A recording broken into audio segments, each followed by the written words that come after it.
years ago today, U.S. President Richard Nixon began his ice-breaking visit to China to end years of estrangement between the two nations. Our Sun Tianyuan explains some factors that made the visit happen. When U.S. President Richard Nixon came to China in 1972, it changed the world. Diplomat Zhiqin acted as an interpreter for China during the Nixon visit. He recalled the historic moment when the U.S. president stepped out of his plane.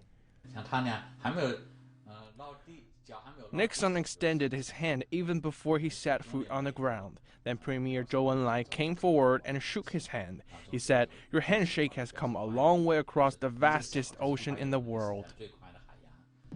It took tremendous courage and political vision for both Chinese and American leaders to end more than 20 years of hostility.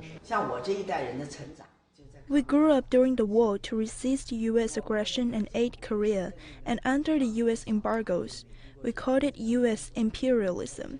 So when the Americans arrived, we had to adjust that mindset. One important factor that brought China closer to the United States for a new start was its deteriorated relations with the Soviet Union. There were major differences between China and the Soviet Union in governance ideas and the realization of the goal of communism, or the way of socialism.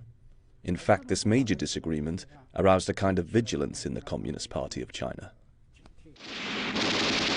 Beijing was in dire need of a breakthrough after several border skirmishes.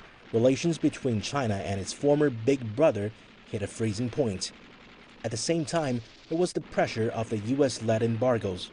As for Nixon, he sought to turn the tide in Washington's Cold War rivalry with the Soviet Union. China could be the key. However, the decision to shake hands with the largest communist state in the 70s was seen as a gamble. At that time, it was believed to be an unimaginable act that would hurt the U.S. lifeline. American politicians also thought it would be impossible for the CPC to make peace with their country. The visit was phenomenal.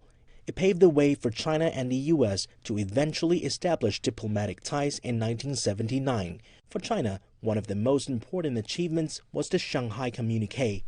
It said China and the U.S. should conduct their relations on the principles of respect for sovereignty and territorial integrity, non-aggression and non-interference in each other's internal affairs,